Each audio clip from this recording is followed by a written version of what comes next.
Bismillahirrahmanirrahim. Assalamualaikum warahmatullahi wabarakatuh. Perkenalkan, nama saya Atika Hurul Aini dari Institut Ilmu Al-Quran Jakarta, Prodi Ilmu Al-Quran dan Tafsir dari kelas 3A. Kali ini saya akan membahas tentang hakiki dan majazi dalam Al-Quran. Langsung saja ke pembahasan tentang hakiki. Pengertian hakiki. Hakiki dalam pengertian bahasa berasal dari bahasa Arab yang artinya nyata, kenyataan, atau asli. Hakiki dari kata haqqa yang berarti tetap. Sebagai makna subjek, memiliki arti yang tetap atau sebagai objek yang berarti ditetapkan. Hakiki ialah sebuah kata yang maknanya asli sebagaimana yang telah ditetapkan di dalam Al-Quran.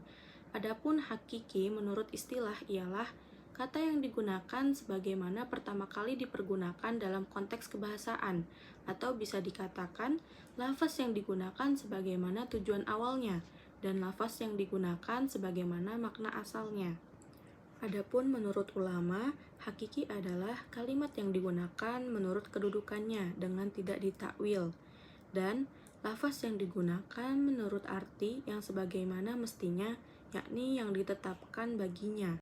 Selanjutnya, macam-macam dan contoh dari hakiki. Yang pertama, hakiki lugawi, yaitu lafaz yang digunakan pada asal peletakannya secara bahasa. Contohnya pada lafaz sholat, yang artinya doa. Yang kedua, hakiki syar'i atau syarat, yaitu lafaz yang digunakan pada asal peletakannya secara syar'i. Contohnya pada lafaz sholat, yaitu perkataan dan perbuatan yang sudah diketahui dimulai dengan takbir dan diakhiri dengan salam. Yang ketiga, hakiki urfi am atau kebiasaan umum, yaitu lafaz yang digunakan dalam makna menurut yang berlaku dalam kebiasaan umum. Contohnya pada lafaz ad-dabbah yang diartikan setiap hewan yang melata. Yang keempat, urfi khos atau kebiasaan yang lebih khusus, yaitu lafaz yang digunakan pada asal peletakannya secara urf, yaitu kebiasaan. Contohnya pada lafaz ad-dabbah yang artinya hewan yang mempunyai 4 kaki. Selanjutnya pembahasan tentang majazi. Pengertian majazi menurut para ulama. Yang pertama, majazi adalah pengalihan makna dasar dari suatu lafaz atau susunan kata ke makna lainnya, disebabkan adanya indikator yang mendukung pengalihan makna tersebut. Yang kedua, majazi adalah lafaz yang menggunakan makna selain makna asalnya dengan metode yang sah. Berikut macam-macam serta contoh dari majazi. Yang pertama, majazi lugawi atau mufrad, yaitu sebuah kata yang digunakan bukan pada makna asal yang disepakati dan yang melekat padanya, tetapi digunakan pada makna lain, karena ada hubungan di antara kedua makna tersebut, serta ada indikator atau sebab yang menghalangi penggunaan kata tersebut dari makna asalnya. Contohnya pada surat Ar-Rahman ayat 27 yang artinya dan tetap kekal zat Tuhanmu. Lafaz wajhu yang dimaksud pada ayat ini bukanlah mengambil makna sebagaimana wajah anggota tubuh pada umumnya, melainkan dimaknai sebagai zat Allah. Yang kedua, majaz akli atau isnad, yaitu penyandaran fi'il atau kata yang menyerupainya, yaitu seperti masdar, isim fa'il, yang biasanya beramal seperti fi'ilnya pada tempat penyandarannya yang tidak sebenarnya, karena adanya hubungan dan disertai petunjuk yang menghalangi sebagai penyandaran yang hakiki. Contohnya pada surat Al-Muzammil ayat 17, yang artinya hari yang menjadikan anak-anak beruban. Yang dimaksud hari dalam ayat di atas bukan sebagaimana yang menjadikan mereka demikian, akan tetapi peristiwa menakutkan yang terjadi pada hari tersebut. Pada titik ini terdapat keterkaitan antara peristiwa yang terjadi dan hari yang dimaksud dalam ayat ini.